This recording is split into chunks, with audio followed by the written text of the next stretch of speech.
Olá, coluneiros, sejam bem-vindos. Mais um Papo Coluna Cast, o espaço onde a gente discute um pouco sobre coluna e dor crônica. Hoje a nossa convidada é uma médica especialista em dor, a Luísa. Ela é médica anestesiologista com especialização em dor. Ela atua hoje junto ao Instituto de Coluna, né, aqui de Campinas, como médica do nosso corpo clínico, trabalha também no Hospital São Luís de Campinas. E eu gostaria, em primeiro lugar, de te agradecer, Luísa, pelo aceite, né, do convite de estar aqui com a gente. E queria que você se apresentasse aí e falasse um pouquinho para a gente o que é um médico da dor, né? Que especialidade é essa? Onde você atua? Sim. Primeiramente, eu gostaria de agradecer, né? É uma honra estar aqui com vocês para a gente debater desse assunto tão importante, né? E tão frequente nas nossas vidas, né? Na nossa prática. Eu sou médica anestesiologista, iniciei minha graduação na anestesiologia e foi na anestesiologia que me despertou para o controle de dor. Quando eu estava diante de um paciente com dor e eu tinha aquela resolução, aquilo me brilhava os olhos. Então, foi realmente a especialidade que, que me encantou e eu decidi seguir. Então, eu decidi seguir através de residência médica em dor. Eu fiz, então, depois, né, mais um ano de dor e medicina intervencionista da dor. E, atualmente, eu atuo tanto como anestesiologista, quanto como médica de dor, tanto no Instituto da Coluna, né, como médica de dor da equipe, quanto no grupo de dor que realiza o controle de dor do Hospital São Luís de Campinas. E falando a respeito da medicina da dor, a medicina da dor atualmente ela é uma área de atuação. Então, tecnicamente ela é uma especialidade, mas legalmente esse processo ainda está em desenvolvimento, né? Então, é uma área de atuação comum a várias especialidades.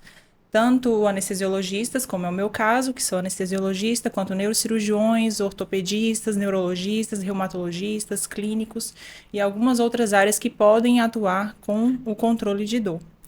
E, em geral, esses pacientes eles nos procuram quando eles não tiveram as suas dores diagnosticadas por outros profissionais ou quando eles não tiveram um bom controle dessa dor. Então, geralmente, são pacientes mais refratários que nos procuram, né? Que já passaram por vários profissionais, que já tentaram múltiplas terapias sem sucesso. Então, eles buscam um médico de dor para uma terapia que seja mais direcionada e, em alguns casos, mais eficaz. Para auxiliar no tratamento desses pacientes. E Isso. todo médico de dor, ele é intervencionista em dor ou são especialidades diferentes, assim, para as pessoas entenderem em casa, né, que existe o tratamento clínico e existe o tratamento intervencionista, através de aplicações, né, medicações. Como que funciona isso dentro da medicina de dor? As formações mais recentes em medicina da dor, elas trazem essa formação intervencionista também em geral. Então, formações que são de residências médicas ou processos de fellowship em geral, também existe essa abordagem da parte de intervenção em dor. É uma formação diferente, por exemplo, de uma formação de pós-graduações que, em geral, os alunos não têm contato com essa parte de medicina intervencionista. E a medicina da dor é uma medicina das que mais avançaram nos últimos 10 anos de toda a medicina. Se nós formos pensar, muitas intervenções que são realizadas em dor hoje, há 10 anos atrás, elas nem existiam. Então, essa prática de medicina intervencionista da dor, ela veio como uma interface entre o tratamento clínico, né, do passado, que era realizado apenas com medicamentos, e realmente a cirurgia, né? Então, ela é uma interface que permite que o paciente que não tem indicação cirúrgica ou que não quer operar, seja tratado com práticas minimamente invasivas. É mais uma opção, né? Isso. E como é que funciona o relacionamento do médico de dor numa equipe multidisciplinar, né? Esse trabalho aí integrado aí com o cirurgião, com outros profissionais, né? O fisioterapeuta, o psicólogo, o nutricionista, o educador físico, o reumatologista. Como é que funciona essa atuação aí interdisciplinar, na tua opinião? Essa atuação ela é muito, muito completa, né? Muito importante, porque se nós formos pensar no cenário de um paciente com dor crônica, esse paciente ele precisa de abordagem multifacetada e multiprofissional. Então, não é apenas um profissional que vai ser o profissional do paciente. ele vai ser um paciente que vai precisar de um fisioterapeuta, de um educador físico, de uma nutricionista, de uma psicoterapia, de um médico de dor. Muitas vezes ele tem ali uma causa mecânica que precisa de uma resolução cirúrgica, que também vai precisar da atuação do cirurgião. Então, é muito importante que os profissionais estejam em contato, inclusive frequente, para um dar o feedback para o outro, para poder orientar o direcionamento de uma terapia ou outra. Então, realmente é um tratamento conjunto e é muito importante que a equipe esteja realmente integrada, né, no tratamento desse paciente. Legal. Assim, o anestesista, eu acho que ele é super importante porque vocês têm um conhecimento farmacológico, né, muito maior do que as outras áreas, né, que atuam na dor. E vocês lidam com o paciente ali também no centro cirúrgico diariamente, né? Então, já começa ali, né? Você fazer o cuidado para que ele não tenha nenhum desconforto no intraoperatório nem no pós-operatório, né? Sim. Que é super importante esse manejo aí, né? Principalmente o pós-operatório, para que ele dê condições de já começar uma reabilitação mais precoce, que é um objetivo aí primário aí dos tratamentos atuais, né? De reabilitação em músculo esquelético, né? Sim. E a gente fica muito mais seguro tendo o anestesista fazendo esse manejo por conta dessas questões de medicações, né, interações medicamentosas, doses tóxicas, né, que isso preocupa muito a gente, né, de ter alguma complicação aí Sim. no manejo dessa dor, né? E nesse caso que ela comentou, né, Rafa, também a questão da intervenção, né? O anestesista ele tem toda a prática, né, com relação às infiltrações, os bloqueios, né? Não só a parte farmacológica do remédio tomado, Sim. mas também do injetado, né? Então, deixa eu voltar um pouquinho só no início da nossa conversa, né? A questão da dor. Até para as pessoas entenderem, né? Porque realmente é uma especialidade nova, né? Do ponto de vista assim de tratamento, né? Todo mundo está acostumado a falar o ortopedista, o neurologista, o anestesiologista, mas Sim. o especialista em dor, que provavelmente no futuro vai se tornar, né, uma especialidade com RQE e tudo, né? Se você fosse definir, em primeiro lugar, assim, para as pessoas entenderem o que é dor, né? O que é a experiência de dor, quais são os tipos de dor que existem, o que é uma dor aguda e crônica, você consegue dar uma Sim. passagem rápida, assim, para a gente entender um pouquinho? Bom, a dor, ela é um mecanismo de defesa, né? Inclusive, nós temos uma entidade médica que é extremamente rara, que é a insensibilidade congênita à dor, em que o paciente ele não sente dor.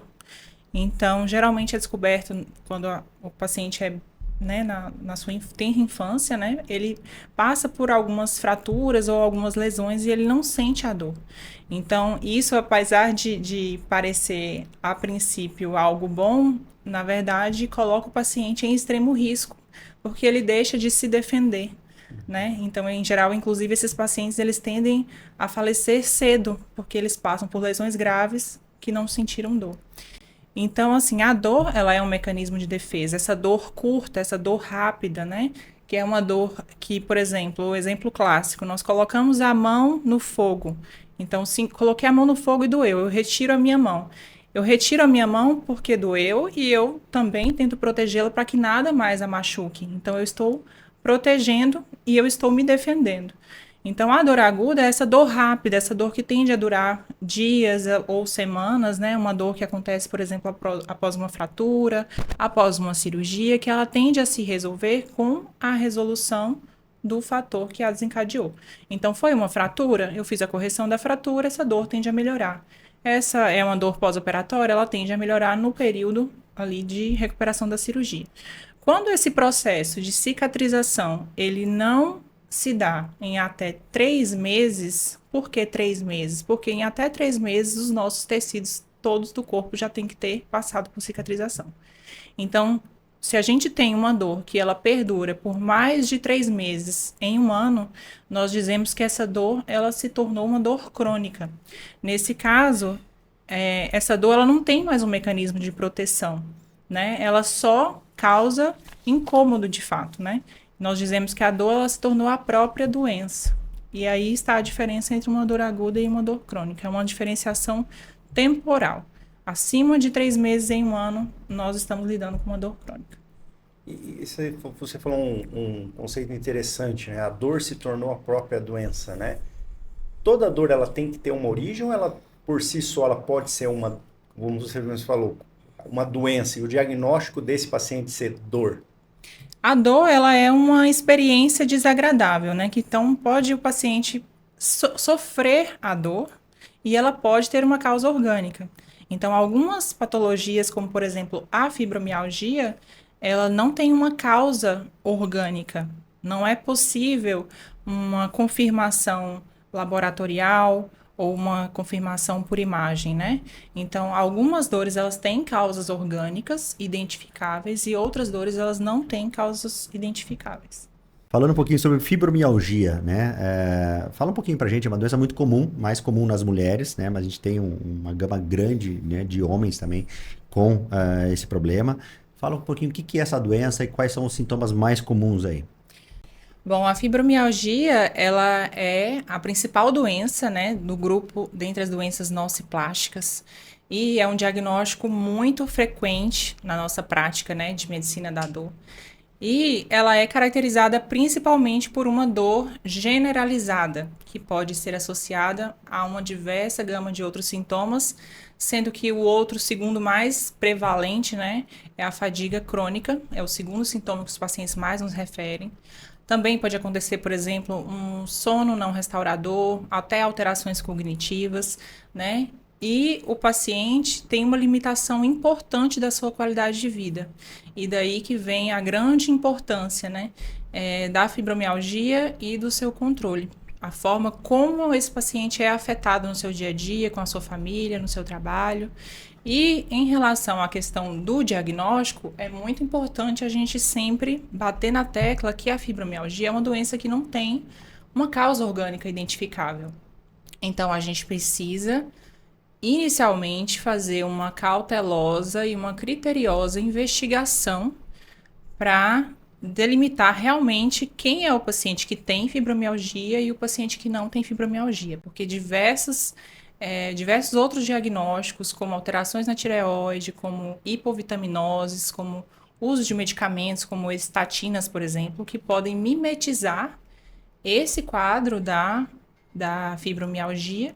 E o paciente muitas vezes está tratando fibromialgia tendo uma outra doença, ou está tratando uma outra coisa, mas ele tem fibromialgia. Então, essa parte do diagnóstico da fibromialgia é muito importante. É um diagnóstico, né, de exclusão, depois que nós já fizemos aí uma criteriosa investigação. Isso é importante, né? A primeira coisa é realmente excluir outra causa, né, que possa ser realmente a culpada aí pelos sintomas do paciente, né? E existe alguma terapia, né, com comprovação científica para tratamento da fibromialgia? Nos estudos mais recentes, eles demonstram que, pautados todos em evidência científica, tá, gente? Claro, né?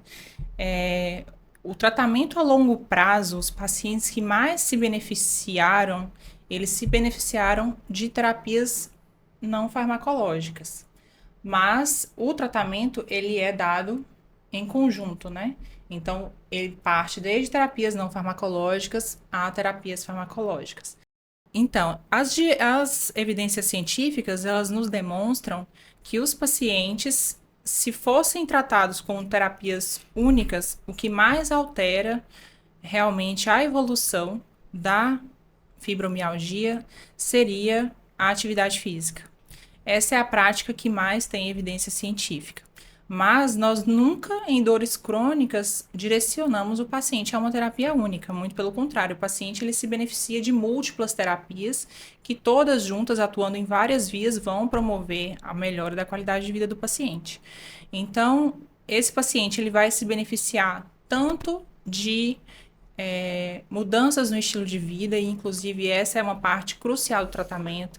Então, práticas saudáveis, refeições anti-inflamatórias, atividade física, sendo que dentre a atividade física entra aí muito importante os exercícios de alongamento, são que mais demonstram comprovação científica, porque esses pacientes eles têm uma dificuldade na recuperação muscular. Então, se ele faz, por exemplo, um exercício de hipertrofia, em que ele vai ter liberação ali de nociceptores, acúmulo de ácido lático, né? Ele vai ter uma dificuldade para ter a recuperação muscular. Então, muitas vezes, esse exercício de hipertrofia, muitas vezes pode até piorar a dor de um paciente com fibromialgia. Então, os maiores benefícios são em exercícios de alongamento, né? Então, ele pode se beneficiar muito, por exemplo, de pilates, de práticas de yoga, fazer fisioterapia, fazer psicoterapia, parte crucial no tratamento, né? E essa parte do estilo de vida é a base de um tratamento saudável. Fora isso, a gente tem uma gama de tratamentos também que podem ser instituídos. Das terapias farmacológicas, a gente atua bastante no tratamento da fibromialgia com o uso de anticonvulsivantes e de antidepressivos. Mas não porque vamos tratar a convulsão ou porque vamos tratar a depressão. Na verdade, essas medicações elas foram criadas para esses fins, mas elas extrapolaram, né, para o uso na dor. Então, dentre os antidepressivos, o que mais demonstra entre todos a superioridade em nível de evidência científica é a duloxetina, né? E dentre os anticonvulsivantes, a gente usa bastante a pregabalina e a gabapentina, são os que mais demonstram benefício, mas a gente pode lançar mão de outras medicações também. Só te interromper um pouquinho, Luísa. Então, Luísa, em relação à medicação, às vezes fica difícil, né? Porque o paciente toma um susto, né? Pô, vai me dar um anticonvulsivante, um antidepressivo, não estou com depressão, um ansiolítico. Então, eu sempre tento explicar, né, que a dor crônica a gente tem que tratar como se fosse, né, eu dou uma analogia com diabetes. Então, o paciente tem a glicemia aumentada, ele vai ter que ter uma mudança de estilo de vida, né? Ele vai tomar medicamentos que ajudam a diminuir a glicemia, mas sozinhos não fazem milagre, né?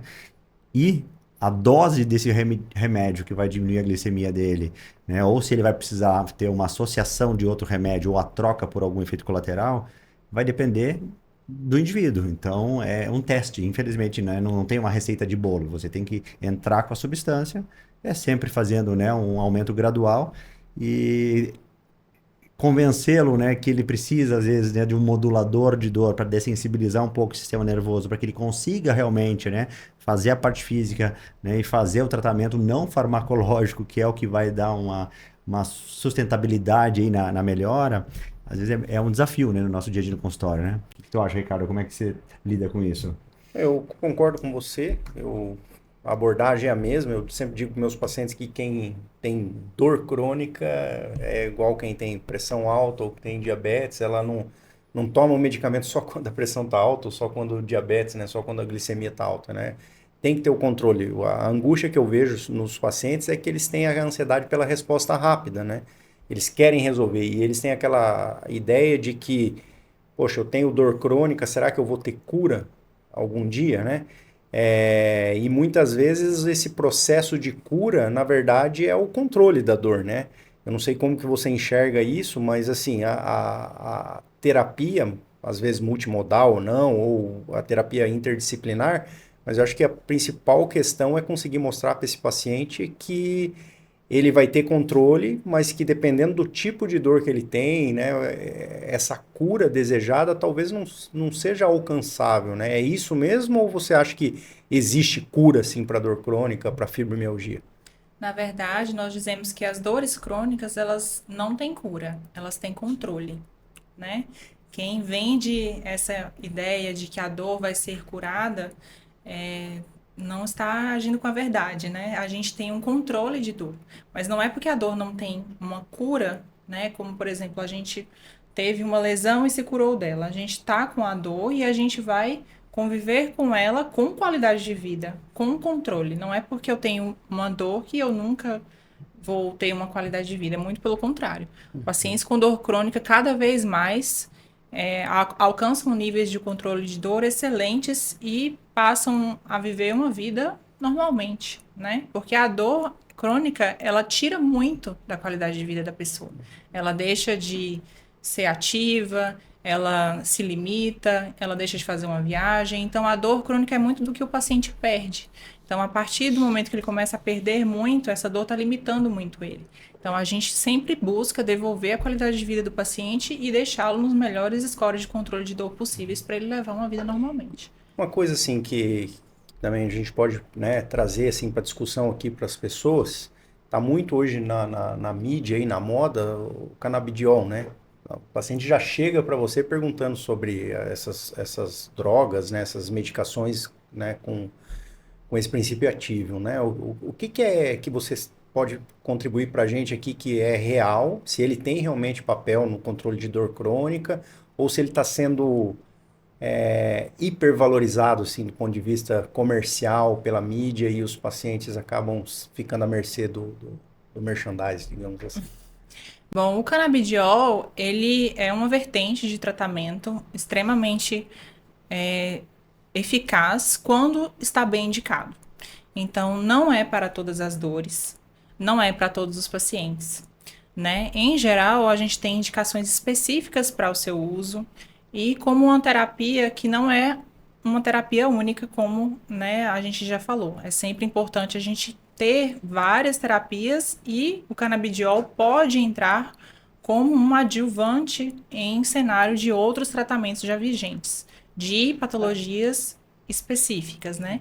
Então, não é para todo mundo e não é para todas as doenças e também não é um cenário de um tratamento único, como muitas vezes é vendido na mídia, né? De que apenas o canabidiol vai resolver. Então, realmente esse cenário, ele não é verídico, né? A gente sempre precisa saber as limitações terapêuticas, né, de cada indicação e para poder atuar de forma baseada em evidência, né, científica mesmo. Individualizada, né, Isso. que nem você falou, né? E uma coisa que é importante também os pacientes entenderem que não só o tipo de medicamento, mas também as doses, né? Elas são ajustáveis, né? Às vezes tem Exatamente. aquilo que faz efeito para um, para outro não vai fazer.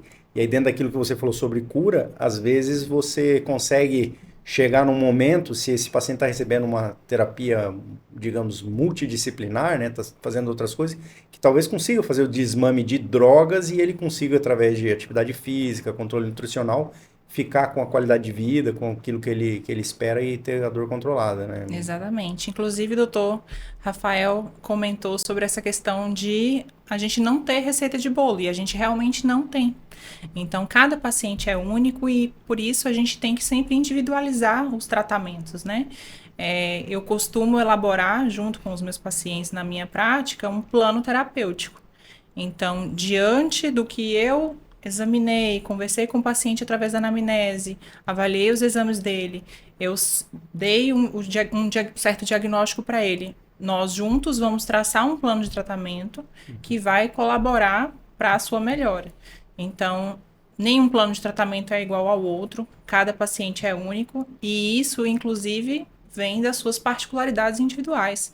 Tem pacientes que têm comorbidades que contraindicam algumas terapias, contraindicam o uso de medicamentos, então também tem que passar por esse olhar criterioso, né, de interação medicamentosa, de limitação própria que o paciente tem de realizar uma ou outra atividade, né? Então, é sempre um tratamento individualizado, não existe receita de bolo para tratar. Como tu falou, Ricardo, essa questão aí de comparar com o diabetes, com a hipertensão é interessante porque muitos pacientes conseguem, né, deixar de usar o antiglicemiante, né, o hipoglicemiante ou o antihipertensivo, Ou a menor dose hábitos, possível, né? Ou usar uma dose mínima de manutenção, né? Então, os hábitos são fundamentais aí em todas as questões, né, da vida. Eu costumo usar muito, né, o canabidiol, né, numa caixinha junto com algumas terapias invasivas e cirurgias, né? É uma porcentagem muito pequena, né, de pessoas que têm essa indicação. E aí a gente fica, que a gente conversou em outros episódios aqui já, a gente fica meio vendido porque o paciente ele é bombardeado, né, na mídia, né, nas redes, com informação, ainda mais quando ele começa a pesquisar, né? Então começa a vir mais conteúdo ainda para ele, né, referentes àquilo que ele está lendo. Então você tem muitos tratamentos ali que eles são úteis, são úteis, mas para um grupo muito restrito de pacientes, a gente não pode generalizar, É um né? grupo selecionado de pacientes, é isso mesmo. Aí fica complicado. Luísa, me fala um pouquinho em relação aí à tua experiência com bloqueios, né? O que são bloqueios, né? Que tipos de bloqueios que a gente pode fazer? Como que a gente guia, né? Para poder ter uma segurança nesse bloqueio? Fala um pouquinho para a gente o que são bloqueios, ou ou infiltrações? Bom, bloqueios e infiltrações são sinônimos, né? Sempre perguntam o que é um bloqueio, o que é uma infiltração, como se fossem duas coisas, mas na verdade o bloqueio, através do bloqueio eu vou bloquear uma estrutura que esteja, né, causando a dor do paciente através de uma infiltração. Então, essas infiltrações ou bloqueios são procedimentos minimamente invasivos que a gente realiza com segurança, com técnicas guiadas, ou por ultrassonografia ou por radioscopia, né, por um raio-x, geralmente em um ambiente controlado, né, em que a gente realiza ali a administração ao redor da estrutura ou na própria estrutura de anestésicos locais, corticoides, né, para poder retirar aquele paciente, muitas vezes, de uma crise de dor. Então, muitas vezes eu tenho um paciente que ele tem indicação e vai se beneficiar muito de um fortalecimento muscular ou de uma fisioterapia, mas ele não tem condições de realizá-la porque a dor limita, de forma a não conseguir até realizar uma sessão de fisioterapia. Como eu vou permitir que esse paciente chegue até a sua reabilitação com dor? Eu vou retirá-lo da dor. Então, nesse cenário é que a infiltração está muito em evidência, né? De fazer bloqueios, de fazer infiltrações para retirar o paciente da crise e permitir que ele se reabilite. E além disso, também as infiltrações elas são muito positivas no cenário de até permitir o diagnóstico. Então, eu posso realizar bloqueios teste. Então, eu tenho dúvida se é aquela estrutura realmente que está causando a dor do paciente. Eu posso realizar um bloqueio teste com uma dose pequena, ali de, por exemplo, um anestésico local. E se realmente eu conseguir tirar a dor do paciente com a realização daquele procedimento, eu consigo confirmar.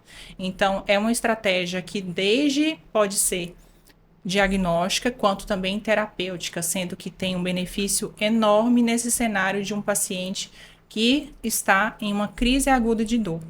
E também passa pela questão de pacientes, por exemplo, que já não tem mais uma indicação operatória. Por exemplo, um paciente que já passou por abordagens cirúrgicas e não tem indicação cirúrgica mais, ou ainda precisa esperar por algum motivo a realização da cirurgia, ou por algum motivo ele tem uma contraindicação, né, de saúde a passar por um procedimento cirúrgico. Então, aí entram essas terapias minimamente invasivas para poder controlar a dor, para melhorar a qualidade de vida do paciente. Então ela é uma etapa, às vezes, do tratamento, né? Porque muitas vezes a gente oferece o bloqueio, a infiltração para o paciente, e o paciente tem, às vezes, a ideia de que ou é a solução, ou ele mesmo já te contradiz, né, com relação ao tratamento. Ele fala assim, mas isso aqui não vai resolver, é paliativo, né? Qual que é o teu ponto de vista? As infiltrações, elas podem ser curativas, elas são paliativas ou elas fazem parte, é uma etapa do tratamento? Em alguns cenários, como por exemplo em cenários de dor pós-operatória, vamos supor, o paciente está com uma dor aguda pós-operatória e eu faço uma infiltração ou um bloqueio daquela estrutura, nesse cenário a infiltração pode ser sim curativa. Eu faço e o paciente não vai voltar a ter dor, né? Ele está com uma dor aguda. Então, em cenários de dor aguda, as infiltrações elas podem sim ser curativas. Em cenários de dor crônica, elas têm principalmente essa evidência, né, de retirar o paciente da crise para que ele possa, né, permitir a realização dessas outras terapias sem dor, de forma que ela não é uma terapia única, né? A gente tem as indicações, né, específicas de cada doença, mas a gente pode estar repetindo essas infiltrações à medida que o tratamento vai se desenvolvendo. E a gente pode também alterar, né? Ele se beneficiou com uma infiltração, agora ele tem indicação de realizar um outro procedimento. Então, tudo é individualizado. Eu acho interessante, né? Porque, assim, o bloqueio, ele é uma ferramenta que ajuda muito no diagnóstico, né?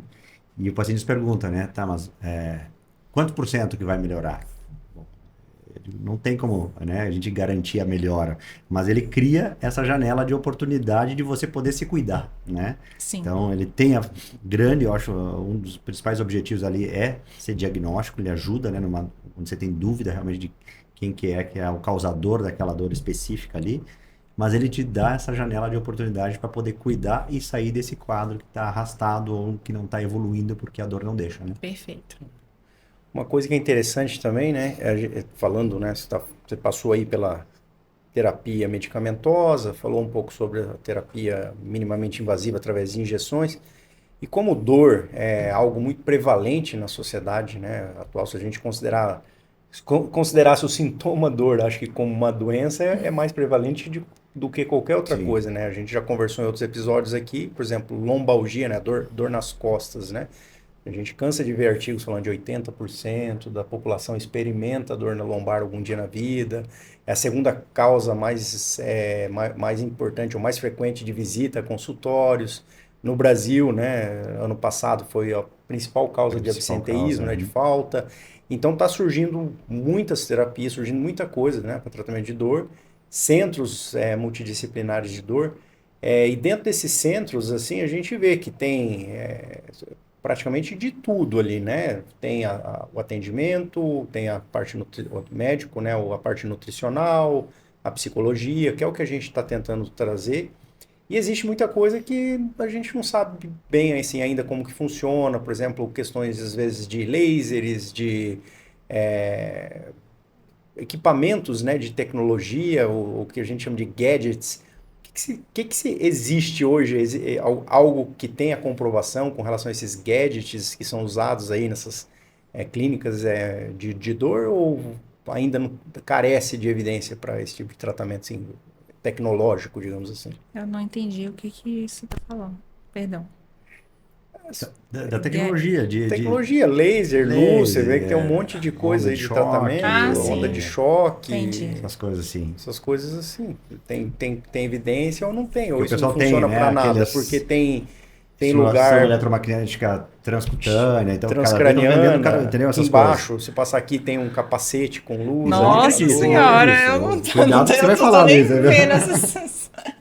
Mas Mas assim, existe vai evidência, ser né? editado aqui, tá? Mas eu Aham. tô te perguntando porque assim, o paciente, ele traz isso, né? A gente está 15 anos sentado escutando o paciente falando. Então, o paciente chega, por exemplo, na minha cidade lá tem capacete de estímulo transcraniano, tem laser, que é o tal do BPS, BBMS, não sei o que, De é uma alta maquininha de profundidade. alta profundidade, tem a onda de choque, tem o laser que daí a luz azul é para um tipo de dor rosa, entendeu? Então eu não estou querendo te comprometer, eu só Aham. quero assim, ó, não tem evidência porque as pessoas elas têm curiosidade sobre isso.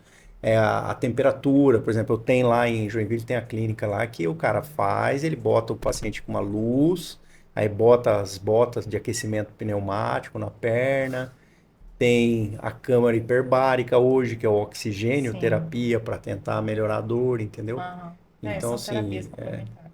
Mas tem evidência sobre isso? Ah, muito fraca. Eu acho que não, né? Você ainda. pode falar isso, Então né? só responde, É, fala, olha, eu entendo, assim, tem muita coisa hoje, mas assim, tem muito Aham. pouca evidência. A gente está falando aqui de medicina baseada baseado em em valor. evidência, É. entendeu? E o Que a que a gente quer gente trazer informação assim Uhum. para o público pode leigo, né? falar, Entendi. legal é que é isso, né?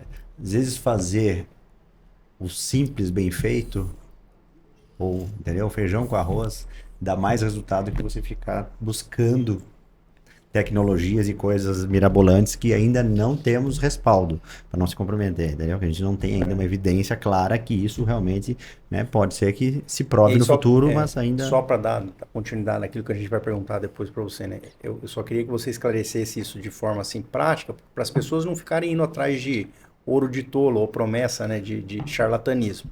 E acho que na sequência daí, dentro dessa questão de clínica da dor, aí falar sobre a parte de salas de infusão, né? sim. Aí você perguntar assim, porque Ah, isso tem evidência daí, né? Então você pode responder.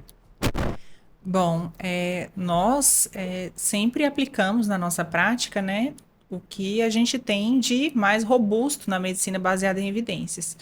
E algumas terapias se mostraram muito benéficas para algumas patologias específicas e outras nem tanto. Então, vende-se muita coisa na mídia, né, a respeito de tratamento de dor. A gente vai ver realmente de tudo, mas as evidências robustas ainda precisam de mais estudos para serem comprovadas com muitas dessas terapias. e outra coisa que também, né, gera muita, vamos lá, vamos de novo aqui. Outra coisa que tem muito questionamento também, né, e muita dúvida, né, que virou uma moda em algumas clínicas aí, são as sorosterapias, né? Então, o sorinho rosa, o sorinho azul, para fins estéticos também, né? Mas para medicina de dor, né? O que a gente tem de evidência em relação aí a infusões, né? Para tratamento de dor aguda ou dor crônica, a fibromialgia, por exemplo, existe alguma coisa já com uma evidência mais robusta que a gente possa utilizar na nossa prática que realmente vai trazer, né, um benefício, vai mudar, né, o resultado final desse paciente?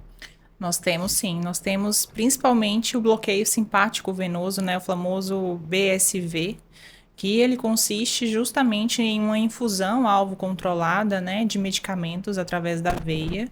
Então, isso é feito em um ambiente controlado, em geral, um cenário ambulatorial ou centro cirúrgico, com todo o equipamento de segurança, né, para o procedimento se dar de forma segura, em que a gente consegue modular a dor do paciente.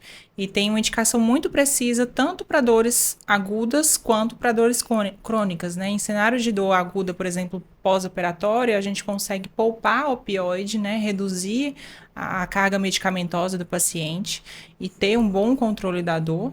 E também em cenários de dores crônicas, a fibromialgia é um exemplo, né, que se beneficia muito no sentido de modulação de dor com bloqueio simpático venoso, mas a gente também tem indicação para dores neuropáticas, que são dores, né, causadas por lesões de nervos, síndrome de dor complexa regional, várias dores crônicas consideradas refratárias, né, de difícil controle, em que a gente realmente individualiza a indicação para a frequência, né, de quantas vezes por semana será feito, ou quantas vezes ao mês, e esse paciente tem a modulação de dor através da infusão, em geral, de anestésicos locais da lidocaína, que é em uma dose, né, muito menor do que a dose que a gente está acostumado, né, a ver a anestesia com lidocaína no dentista ou no médico ali para dar um ponto, mas é uma dose muito inferior, tá?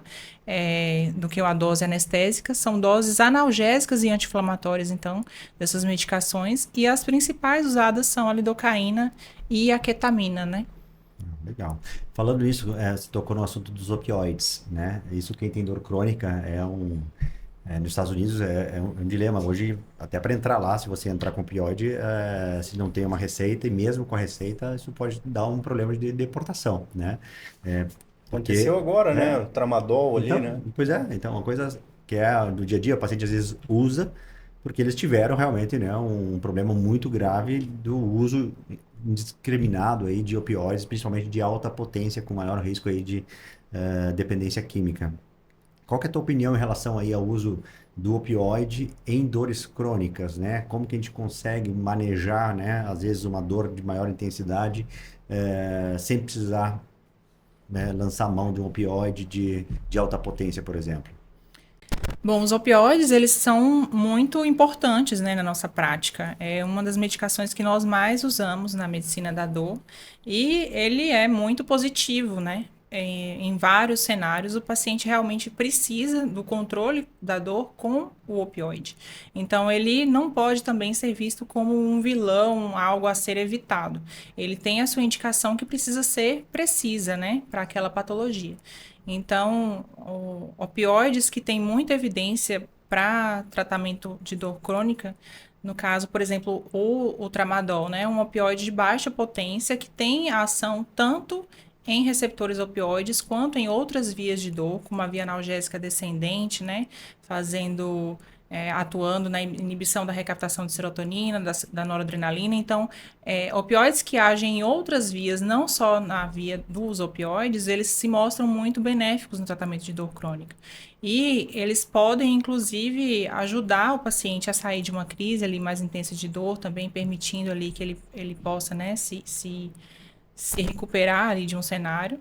Mas a gente tem que sempre tomar cuidado, né, com os potenciais riscos, né, potencial risco de abuso, potencial risco de dependência, de pseudodependência. Então, sempre individualizar, né, as indicações e também ter os cuidados, né. O paciente que faz uso, por exemplo, de forma crônica, ele pode ter ali uma constipação, então é importante, né, associar ao paciente medidas laxativas, né. Por vezes até é necessário fazer uso de laxantes mesmo. Então, tem que sempre individualizar a indicação. Eu concordo, Luiz, que a gente tem que ter, né, esse uso, né, mais restrito e individualizado, né, porque nesses momentos ele também atua que nem o bloqueio, né? Ele cria também uma oportunidade de movimento, de você conseguir fazer esse paciente reabilitar ou voltar a uma atividade física que vai trazer, né, um benefício para esse organismo aí e que a gente consiga depois fazer o desmame da medicação. Então, acho que é por esse lado que a gente atua também. Muito bom. Hoje a gente aprendeu muito sobre medicina de dor, né? Como que ela pode transformar vidas. E o nosso agradecimento especial à doutora Luísa Malheiro, né? Nossa convidada, tá? E espero que vocês tenham gostado. Se vocês gostaram, siga o Papo Coluna, compartilhe esse vídeo aí com quem tem dor crônica que você conheça, tá? Os nossos canais estão no Spotify, no YouTube e no Instagram. No Instagram vocês vão nos encontrar no @Papo Coluna. O meu Instagram, pessoal, é @Rafael Barreto Silva. Doutora Luísa, aonde que o pessoal pode te encontrar? Eu estou no Instituto da Coluna, né? Então podem entrar em contato através do contato do perfil do Instituto da Coluna e podem me encontrar no perfil do Instagram, doutora Luísa Malheiro. Muito bom. É isso aí. Então vamos lá, Instituto Coluna de Campinas. E eu sou o Ricardo Acácio, o meu é Dr. _ Ricardo Acácio. Muito bom. Nos vemos no próximo episódio. Abraço.